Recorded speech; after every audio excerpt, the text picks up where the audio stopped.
முதலாளி நான் அத கையும் களவுமா மாட்டின பிறகு என்ன விளக்கம் கொடுத்தாலும் அது எடுபடாதுன்னு தெரியும்ல கோமதி.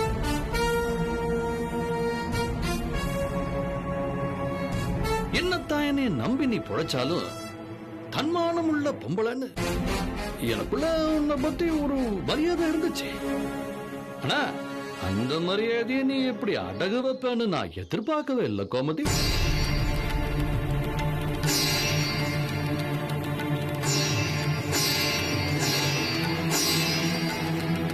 முதலாளி நீங்க தப்பா நினைச்சுக்கிட்டீங்க.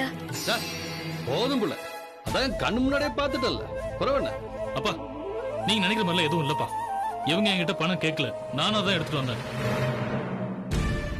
என்னடா உன் வருங்கால மாமியார் குடும்பத்தோட கௌரவத்தை காப்பாத்துறதுக்காக பெத்த அப்ப என்கிட்டயே போய் சொல்றியா? ஐயோ அப்பா, சத்தியமா நான் தான் பணத்தை எடுத்துட்டு வந்தேன்.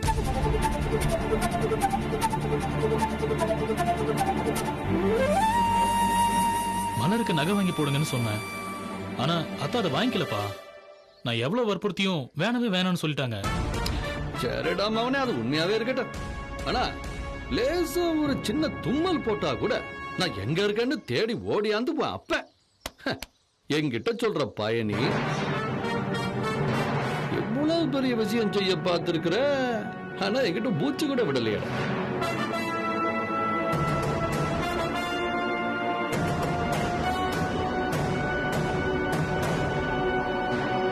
கல்யாணத்துக்கு முன்னாடியே உன் வருங்கால பொண்டாட்டிக்காக நீ இப்படி திருட்டுத்தனமா பணத்தை கொண்டாந்து கொடுக்கறீனா, கல்யாணத்துக்கு பிறகு நாளைக்கு நான் உறங்கிக்கிட்டு இருக்கையில நல்ல ஒரு பெரிய கல்லா பார்த்து என் தலை மேல போட்டுட்டு மொத்த சொத்தையும் இவங்க பேர்ல எழுதி வச்சிட மாட்டேன்னு என்னடா நிச்சயம்? அப்பா ஐயோ முதலாளி, அப்படி நான் கேட்கல கோமதி, நாளைக்கு ஊரு கேட்கும்ல.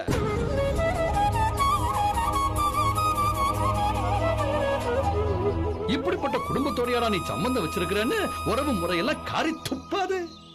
அப்ப நான் என்ன பதில் சொல்றது?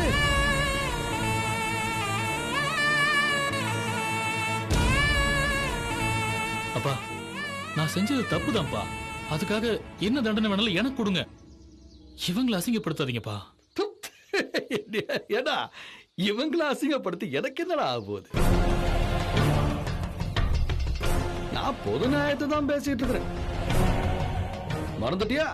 அன்னைக்கு ஊரை கூட்டி நம்ம குடும்ப கௌரவத்தையே இவன் நார் அடிச்சுக்கிட்டு இருக்கையில உன்னை காப்பாத்தணும்னு தானடா நான் பார்த்தேன். ஆனா சின்ன முதலாளி ஊடால வந்து தலையிட்டதுனால உன்னோட இந்த காதலு கன்றாவி எல்லாம் நான் ஏத்துக்க வேண்டியதாயிருச்சு. ஆனா அதுக்காக இவங்க கிட்ட நான் என் பையனுக்கு அந்த சீர்சனத்தை வேணும், இந்த வரதட்சணை வேணும்னு எதையாவது கேட்டிருப்பேனா? இல்ல ஒரு வார்த்தை சொல்லிருப்பேனா? எங்க கேட்டு பாரு கோமதி, அப்படி ஏதாவது நான் உங்ககிட்ட கேட்டேன்?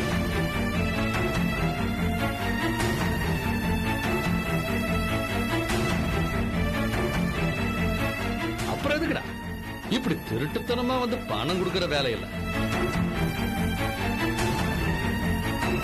மகனே, கல்யாண பேச்ச எடுத்ததுமே இவ உன்னை சுரண்டி தின்ன ஆரம்பிச்சிட்டா. இவளுக்கு இன்னும் 2 தங்கச்சிங்க இருக்காங்களே, அவங்களையும் நீதான் கரையேத்த போறியா? இல்ல கல்யாணத்துக்கு அப்புறம் அவங்களும் உன்னைய இவ்வளவு மாதிரியே சுரண்டி திங்க போறாங்களா? முதலாளி என் பொண்ணுங்களை நான் அப்படி வளர்க்கல. தெரியுங்க, எனக்கு தெரியாதா? ஆனா அந்த மாதிரி ஒரு எண்ணம் சுத்தி இருக்கிற 4 பேர் மனசுல வரும்ல. அதுக்கு நாம இடம் கொடுக்க கூடாதுல்ல. நாம மட்டும் சரியா நடந்துகிட்டோம்னா அந்த மாதிரி ஒரு பேச்ச வராதே. அப்பா ப்ளீஸ் பா, இவங்க மேல எந்த போதும்.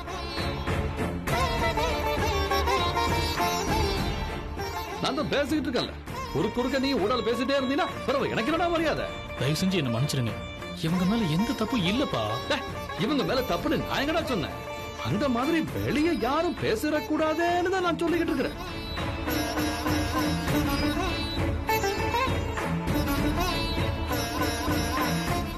அத புரிஞ்சுக்காம நீ என்னவா என்ன வில்லன் ஆக்கிட்டு இருக்கிறீங்க? இது சரிப்பட்டு வராது. நீ முதல்ல வண்டியை எடுத்துக்கிட்டு கிளம்பு.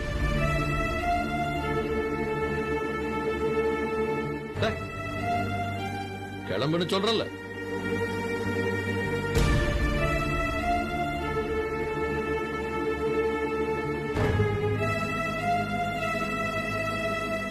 கோமதி, என் பையன் சொன்னது நெசமா போயான்னு எனக்கு தெரியாது. அதை தெரிஞ்சுக்கவும் நான் விரும்பல. இனிமே உனக்கு பண தேவை எதுனா ஏற்பட்டுச்சுன்னு வை, நேரடியா வந்து என்னைய பாரு. உனக்கு எவ்வளவு பணம் வேணுமோ அவ்வளவு நானே தரேன். ஆனா அதுக்காக என் பையன் உன் பொண்ணு மேல வச்சிருக்கிற ஆசைய இந்த மாதிரி பயன்படுத்திக்காத கோமதி. முதலாளி, ஒரு நிமிஷம்.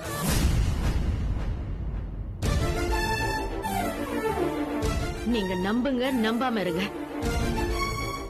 இந்த பணத்தை வாங்க முடியாதுன்னு நாங்க சொல்லிட்டோம். அன்னைக்கும் சரி, இன்னைக்கும் சரி, நானும் என் பொண்ணுங்களும் உழைக்காம வர காசுக்கு ஆசைப்பட மாட்டோம். உங்ககிட்ட கையேந்தவும் மாட்டோம்.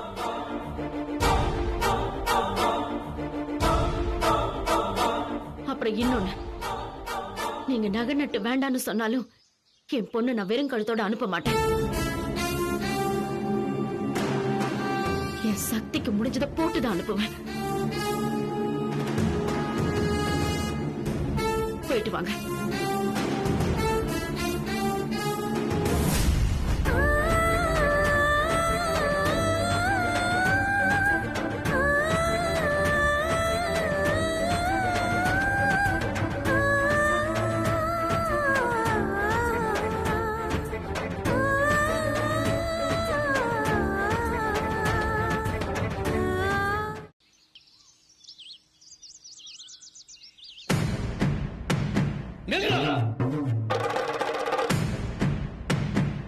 இந்த ஃபைல் எவ்வளோடா இருக்கு?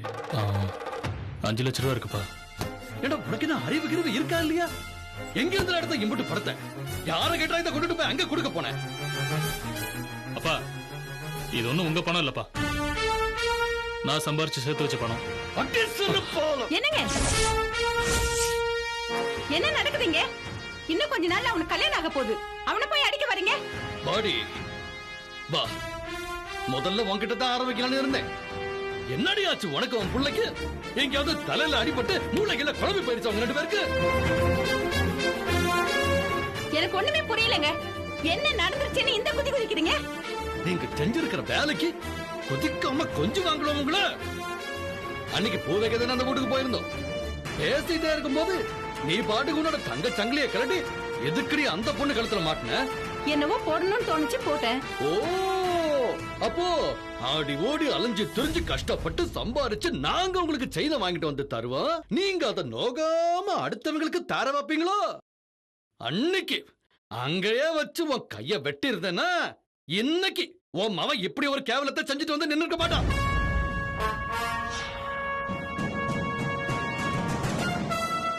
அப்பா, அண்ணன் என்னப்பா பண்ணுச்சு? அப்படி கேளு. நகை வாங்கிக்கங்கன்னு இந்த பணத்தை கொண்டு போய் எனக்கு தெரியாம அந்த குடும்பத்துக்கிட்ட கொடுக்கறான் இவன்.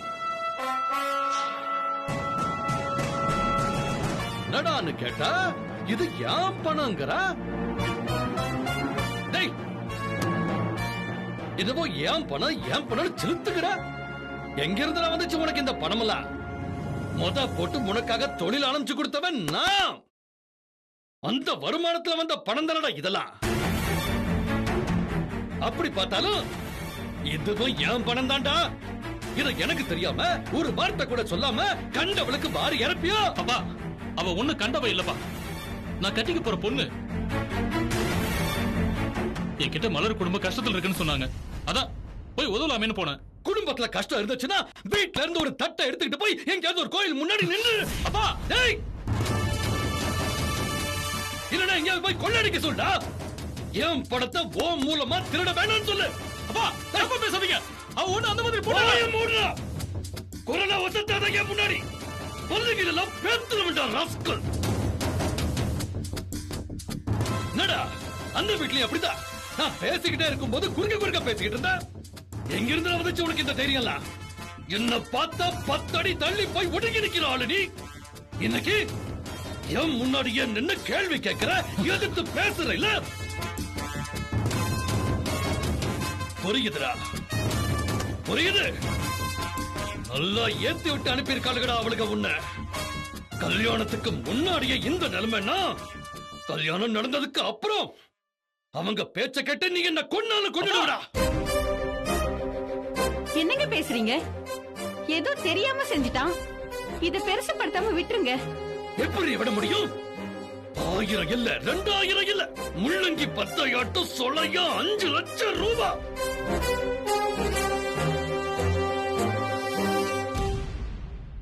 தொகையை கேட்ட உடனே அப்படியே எனக்கு திக்குன்னு ஆயிருச்சு.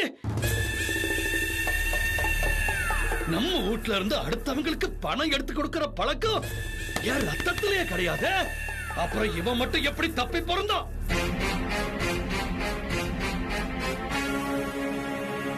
இது சரிப்பட்டு வராதுமா, சரிப்பட்டு வராது. இந்த கல்யாணம் நடக்காது.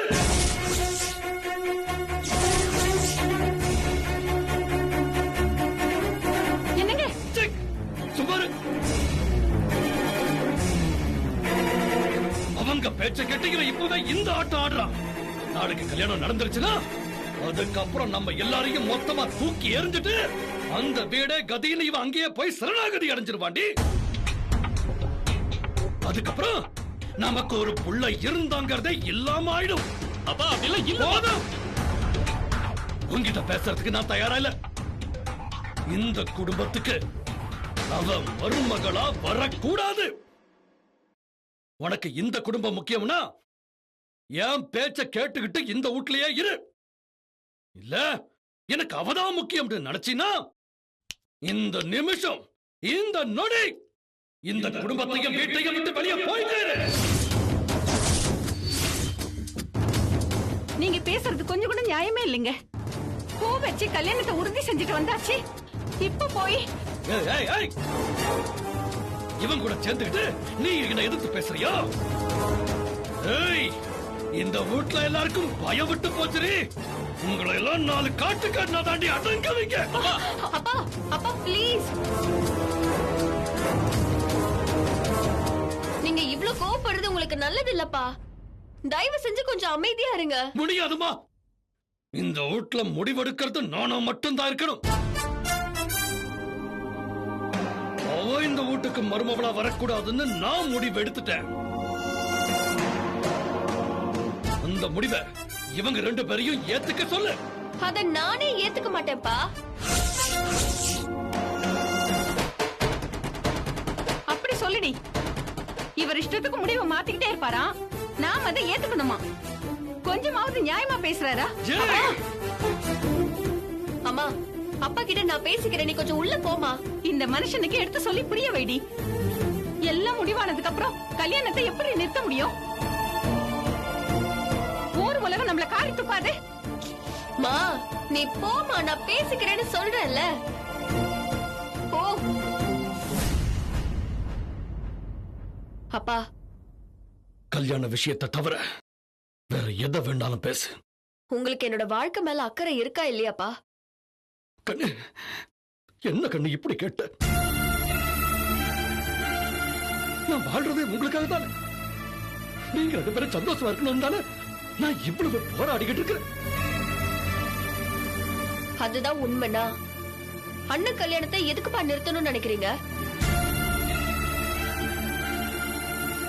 இந்த கல்யாணம் நடந்தாதான் ஜீவாவை விட்டு மயில் விலகியே இருப்பா. நான் அவரோட சேரதுக்கு ஒரு சான்ஸ் கிடைக்கும். என்ன சொல்லப்போனா என்னோட கல்யாணத்துக்கு ஆதாரமே இந்த கல்யாணம் தான்ப்பா. இது மட்டும் நடக்கலனா ஜீவாவும் எனக்கு கிடைக்க மாட்டாரு. அந்த வேதனை தாங்காம நான் தூக்குல தொங்கிருவேன்ப்பா. ஐயே, எம்மாடி, ஒரு பேச்சு கூட இன்னொரு தடவை இந்த மாதிரி சொல்லாதம்மா. அப்பனால தாங்க முடியாது. அப்படின்னா எனக்கு எது நல்லதோ அதை மட்டும் செய்யுங்கப்பா. உங்களுக்கும் அக்காவுக்கும் வேணா மாமாவோட சொத்து தான் குறியா இருக்கலாம். ஆனா எனக்கு தேவை அந்த ஜீவா கூட சந்தோஷமா வாழணுங்கிறது தான்ப்பா ஆசையே. என்னோட கல்யாணத்தாலதான் உங்களோட லட்சியம் நிறைவேறும், என்னோட ஆசையும் நிறைவேறும். அதுக்கு முன்னாடி இந்த கல்யாணம் நடந்தே ஆகணும்பா. அது புரியாம நீங்க கோபத்துல வார்த்தை விடாதீங்கப்பா. புரியுதுமா, ஒரு கோபத்துல எதையும் நினைக்காம நான் அப்படி பேசிட்டேன். இனி எப்படி பேச மாட்டோமா? அப்பா, இப்போ இப்படி பேசிட்டு திரும்பவும் மாறிடாதீங்கப்பா. உங்களுக்கு பிடிக்காம என்ன நடந்தாலும் சரி, இந்த கல்யாணத்துக்கு எதிராக நீங்க எந்த முடிவுமே எடுக்க கூடாது.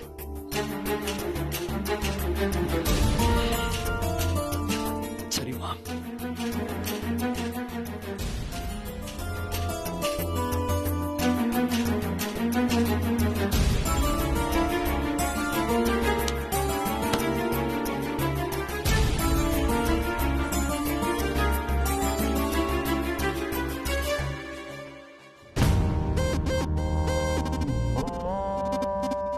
தேங்க்ஸ் மது. நான் எல்லாம் முடிஞ்சு போச்சுன்னு நினைச்சேன். கரெக்டா பேசி அப்பா மனசை மாத்திட்டேன். நீ ஏடா கூடமா ஏதாவது ஒண்ணு செஞ்சு அப்பாவை திரும்ப டென்ஷன் ஆக்காத. நீ எப்பவும் மாதிரி இருந்தனா பிரச்சனை இல்ல. ஒரேடியா நல்லவனா மாறிட்டா இப்படிதான் ஏதாவது கிறுக்குத்தனமா நடந்துக்க தோணும். உன் கல்யாணம் முடியற வரைக்கும் உனக்குள்ள இருக்கிற நல்லவனை கொஞ்சம் அடக்கியே வை. அதுதான் உனக்கும் நல்லது, எனக்கும் நல்லது.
காப்பி வேணாம் மயிலு, சத்த நேரம் உட்கார்ந்துட்டு போறேன்.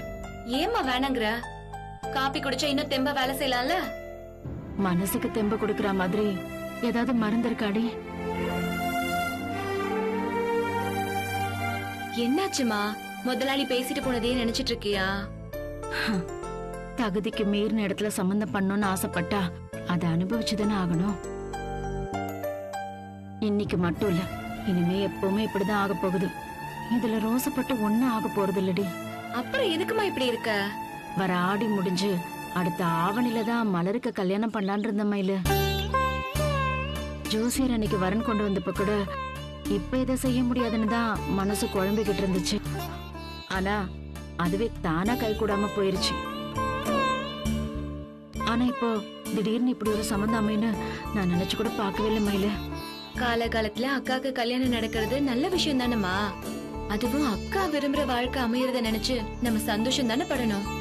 சந்தோஷம் இல்லாம இல்ல மயிலு, அது ஒரு பக்கம் இருந்தாலும் எனக்கு என்னமோ மனசே சரியில்லை. அடிவேற புரட்டிட்டே இருக்கு மயிலு. முதலாளி வீட்டுக்காரங்க பூ வச்சு கல்யாணத்தை உறுதி செஞ்சுட்டு போயிட்டாங்க. ஜீவா சாரும் எல்லாம் ஏன் பொறுப்புன்னு சொல்லிட்டாருமா. இன்னும் என்னமா பயம் உனக்கு? கல்யாண காரியம் சும்மான்னு நினைச்சியா? 2 குடும்பத்தாளுங்க பேசி முடிச்சுட்டா எல்லாம் முடிஞ்சிருச்சா? புடவை எடுக்கிறதுல இருந்து தாம்பூல வெத்தலை பாக்கு வரைக்கும் எவ்வளவு செலவு இருக்கு தெரியுமா? அதெல்லாம் பண்ண வேணாமா மயிலு. வயல அடமான வச்சு பணம் புரட்டிடலான்னு கான்ட்ராக்டரை கேட்டேன். அவரு நான் விலைக்கு வேணா வாங்கிக்கிறேன், நிலத்து மேல கடன் எல்லாம் கொடுக்க முடியாதுன்னு சொல்லிட்டாரு. சரி அத்த, கல்யாணத்துல என்ன பெரிய செலவு இருக்கும்? அக்காக்கு தேவையான நகையெல்லாம் சேர்த்து வச்சிட்டீங்க. இந்த ஊர்லயே பெரிய குடும்பத்தோட வேற சம்பந்தம் பண்ண போறீங்க. எல்லா செலவையும் அவங்களே பாத்துக்க மாட்டாங்களா? ஏன் தேவையில்லாம கடந்து அடிச்சுக்கிறீங்க? நீ விவரம் புரியாம பேசுறடி. கல்யாண வீட்டு செலவை மாப்பிள்ளை வீட்டுக்காரங்களும் பொண்ணு வீட்டுக்காரங்களும் சேர்ந்து செய்யறதுதான் முறை. அவங்க பணக்காரங்கிறதுனால அவங்களையும் நம்ம செய்ய விட்டுறக்கூடாது. அது நல்லாவும் இருக்காது. ஒரே அந்தஸ்துல மாப்பிள்ள பார்த்து கல்யாணம் பண்ணா நீ சொல்றதெல்லாம் சரிதான். ஆனா நாட்டுராய முதலாளி 4 தலைமுறைக்கு சொத்து சேர்த்து வச்சிருக்காரு. அவரோட புள்ள கல்யாணத்துக்கு செலவு பண்ண கசக்குமா அவருக்கு? அதெல்லாம் ஒண்ணும் தேவையில்ல, அவரே செலவு பண்ணட்டும்னு விட்டுருங்க. இல்லடி, சம்பந்தம் பண்ணி இருக்கிற இடம் பெருசோ சிறுசோ நாம செய்ய வேண்டியதை செஞ்சுதான் ஆகணும். இல்லன்னா 4 பேர் 4 விதமா பேசுவாங்க. நீ செலவே செஞ்சாலும் 4 பேர் 4 விதமா பேசதாமா போறாங்க. இதெல்லாம் பார்த்துட்டு இருந்தா நம்ம வாழவே முடியாது. இந்தா, நான் அதுக்காக மட்டும் சொல்லல மயிலே. என் மூத்த பொண்ணு கல்யாணத்துல நான் எந்த குறையும் வைக்கல, எல்லாத்தையும் முறைப்படி செஞ்சேன்னு எனக்கு ஒரு திருப்தி வேணும்ல.